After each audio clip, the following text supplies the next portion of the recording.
எல்லாருக்கும் வணக்கம். இன்றைக்கி மொட்டை மாடி டின்னர் சமையலில் கறி தோசை பார்க்க போகிறோம். கறி தோசைக்கு தேவையான பொருள்லாம் பார்த்துடலாம். ஆனால் மட்டன் சிக்கன் வச்சு பண்ண போகிறதில்ல, மில் மேக்கர் வச்சு தான் பண்ண போகிறோம். இதுக்கு தேவையான பொருள் என்னென்னு பார்த்துடலாம் வாங்க. தோசைக்கு தேவையான மாவு, 4 முட்டை, எண்ணெய், மட்டன் மசாலா, ஜீரகத்தூள், இஞ்சி பூண்டு பேஸ்ட்டு, தேவையான அளவு உப்பு, வதக்கிறதுக்கு பூண்டு வந்து பொடி பொடியாக நறுக்கி வச்சுருக்கேன், பச்சை மிளகா, கொத்தமல்லி, கருவேப்பிலை, சின்ன வெங்காயம் பொடி பொடியாக நறுக்கி வச்சுருக்கேன். நீங்கள் பெரிய வெங்காயம் வேணாலும் போட்டுக்கலாம். சின்ன வெங்காயம் நான் இருந்தது அதனால் நறுக்கி வச்சுருக்கேன். நீங்கள் பெரிய வெங்காயம் வேணாலும் போட்டுக்கலாம். அப்புறம் நம்ம முக்கியமான பொருள் வந்து மில் மேக்கர். இந்த மில் மேக்கரை சுடுதண்ணி வச்சு ஊற வச்சுக்கலாம். ஒரு 10 நிமிஷம் சுடுதண்ணியில் ஊறட்டும். அதுக்கப்புறம் இதை பொடி பொடியாக கட் பண்ணிக்கலாம். இவ்வளோ தான் தேவையான பொருட்கள். இதில் சூடாக நல்லா சுடுதண்ணி சூடு பண்ணி வச்சுருக்கேன். அதை ஊற்றி ஒரு 5 நிமிஷம் ஊறட்டும்.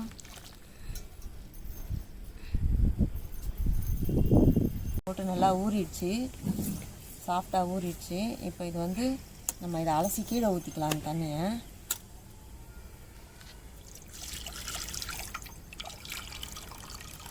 சூடாக இருக்குது, பச்சை தண்ணி ஊற்றி அலசிக்கலாம். தண்ணியை கீழே ஊற்றிடலாம்.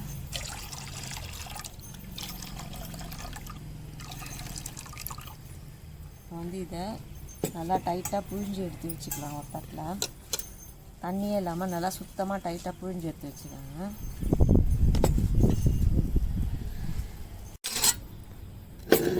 மில் மேக்கரை நல்லா தண்ணி இல்லாமல் ஒட்டை புழிஞ்சு எடுத்து வச்சுக்கிட்டேன்.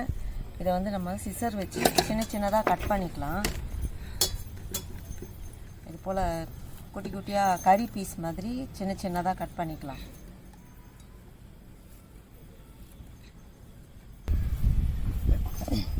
பாருங்கள், இந்த மாதிரி பொடி பொடியாக நறுக்கிக்கோங்க. குட்டி குட்டியாக இந்த மாதிரி நறுக்கி வச்சுக்கோங்க. இதை மிக்சியில் போட்டு ஓட்டினீங்கன்னா பொடி பொடியாக தூள் தூளாகிடும். ஆனால் மட்டன் சிக்கன் பீஸ் மாதிரி ஒரு ஃபீலிங் இருக்காது கறி தோசையில். அதனால் நான் பொடி பொடியாக அது மாதிரி கத்திரிக்கோல் வச்சு கட் பண்ணி வச்சுருக்கேன். இப்போ வாங்க தாளிக்கலாம். அதை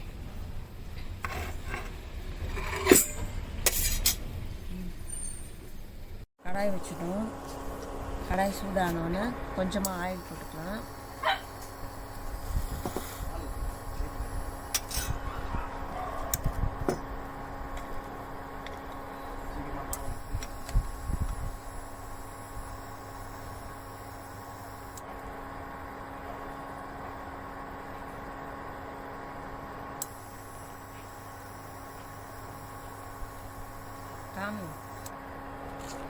ஆயில் சூடாயிடுச்சு. பொடி பொடியாக நறுக்கின பூண்டு, பொடியாக நறுக்கின கருவேப்பிலை, பொடி பொடியாக நறுக்கின பச்சை மிளகா, இது எல்லாத்தையும் போட்டு ஒரு தட்டு பூண்டோட பச்சை வாசனை போகட்டும். அது வரைக்கும் கொஞ்சம் லைட்டாக வறுத்து விட்டுருவேன்.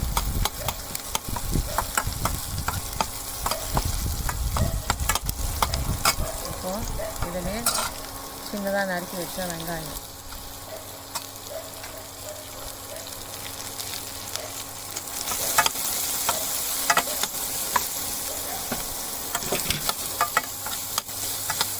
வெங்காயம் நல்லா வதங்கணும்.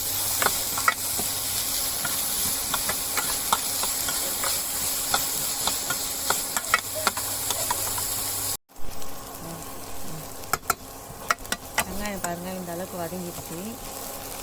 இதில் வந்து இஞ்சி பூண்டு பேஸ்ட்டு கொஞ்சம் போட்டுக்கலாம். இஞ்சி பூண்டு பேஸ்ட்டு வதக்கி வச்சுருவேன்.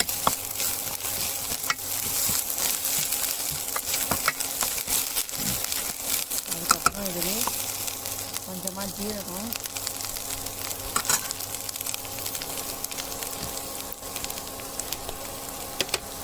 கொஞ்சோண்டு மட்டன் மசாலா,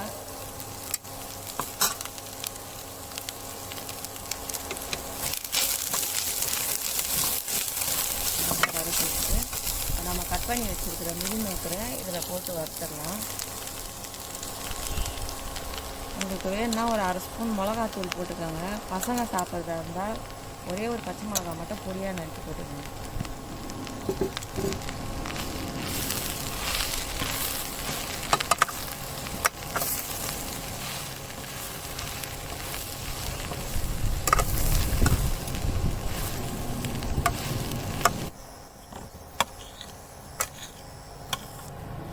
இது கூட கொஞ்சோண்டு காஷ்மீர் சில்லி போட்டுக்கலாம். இந்த காஷ்மீர் சில்லி கடையில் வாங்கினதில்லை, நாங்களே காஷ்மீர் மிளகா வாங்கி காய வச்சு அரைச்சது. இது வெறும் கலர் தான் கொடுக்கும், காரம் வராது.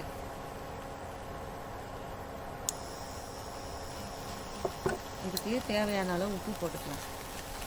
ஒரு 1/2 ஸ்பூன் உப்பு போட்டுக்கலாம். போட்டு எல்லாம் நல்லா மிக்ஸ் பண்ணிக்கலாம்.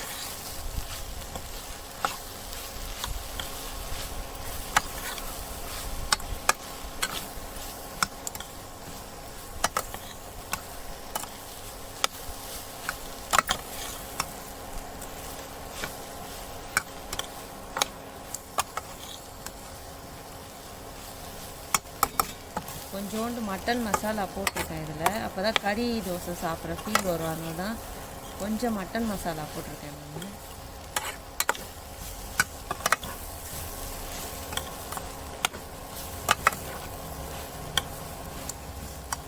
இது ரெடி ஆகிடுச்சு. இப்போது இதில் மல்லித்தூள் போட்டு ஆஃப் பண்ணிடலாம்.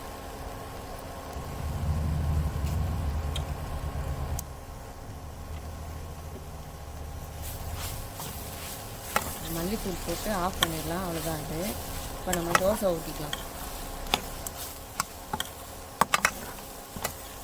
மில் மேக்கர் ரெடி ஆகிடுச்சு. முட்டை ரெடியாக இருக்குது. இப்போ முட்டையை வந்து ஒன்று உடச்சி ஊற்றிக்கலாம். முட்டையை எப்போவுமே அப்படியே உடச்சி ஊற்றக்கூடாதாங்கிறதுல கிண்ணத்தில் உடச்சி ஊற்றி தான் எடுத்து ஊற்றணும். ஏன்னா முட்டை கெட்டு போயிருந்ததுன்னா எல்லாமே கெட்டு போயிடும். அது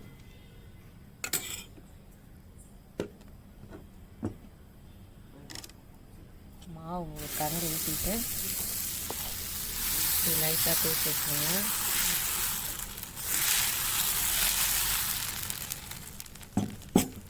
அதுக்கு மேலே முட்டையை அடித்து ஊற்றிக்கலாம்.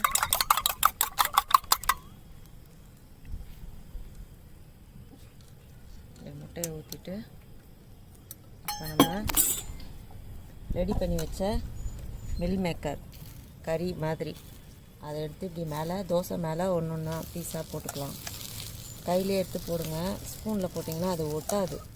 இப்படி கையிலே அங்கங்கே ஒரு பீஸாக விழுற மாதிரி அழகாக போட்டு விட்டுருங்க.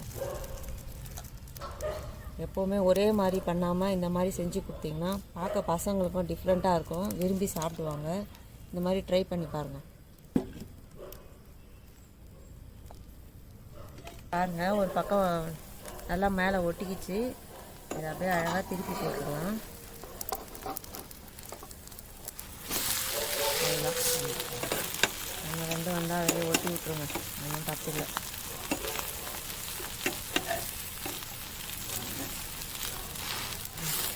அப்படியே ப்ரெஸ் பண்ணி வச்சிட்டிங்கன்னா அதிலே ஒட்டிக்குவோம் எல்லாமே.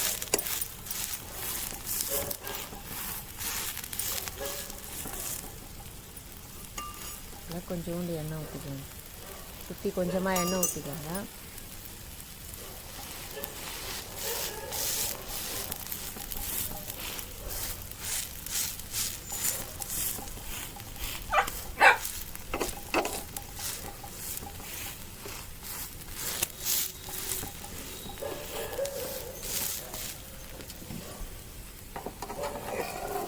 ரெண்டு செகண்டில் வெந்துடும். திருப்பி போட்டுக்கலாம். அவ்வளோதான், நம்மளோட கறி தோசை ரெடி ஆயிடுச்சு. இன்னொன்று ஊற்றி காமிக்கிறேன் பாருங்கள்.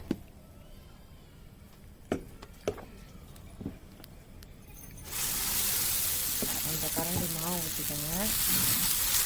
கொஞ்சமாக லேசாக தடவி விட்டுக்கோங்க. வந்து முட்டை ஒன்று தனியாக கிண்ணத்தில் உடச்சி ஊற்றுங்க. அப்படியே ஊற்றாதீங்க. முட்டை கெட்டு போயிருந்ததுன்னா தோசையும் வேஸ்ட்டாக போயிடும். முட்டையை லைட்டாக அடிச்சுட்டு அது மேலே அப்படி ஊற்றிக்கோங்க.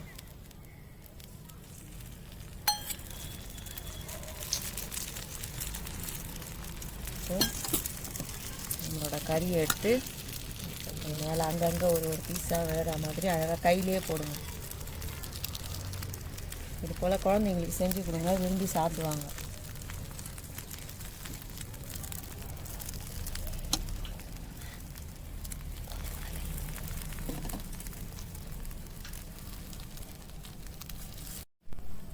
அப்படி மேலே அப்படியே லைட்டாக ப்ரெஸ் பண்ணி விடுங்க. நல்லா வேகட்டும் அடியில். அதுக்கப்புறம் திருப்பி போட்டுக்கலாம். ஒரு 1/2 ஸ்பூன் எண்ணெய் சுற்றி ஊற்றிக்கோங்க.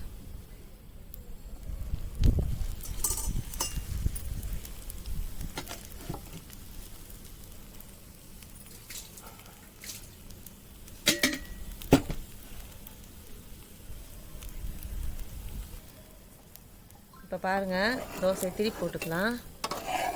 அவ்வளோதான், அழகாக திருப்ப வந்துடும். எடுத்து திருப்பி போட்டு நல்லா அமுக்கி ப்ரெஸ் பண்ணி விடுங்க. பாருங்கள், கறி தோசை ரெடி ஆகிடுச்சு. இன்றைக்கி நைட்டு டிஃபன் இதுதான் எங்கள் வீட்டில். இதுக்கு தொட்டுக்கிறதுக்கு எம்டி சால்னா பண்ணியிருக்கேன். இது ரெண்டும் தான் இன்றைக்கி டிஃபனு. நீங்களும் வீட்டில் இந்த மாதிரி ட்ரை பண்ணி பாருங்கள். பசங்களுக்கு இந்த மாதிரி புதுசாக செஞ்சு கொடுத்தீங்கன்னா நல்லா சாப்பிடுவாங்க. இந்த மாதிரி செஞ்சு கொடுங்க. தேங்க்யூ.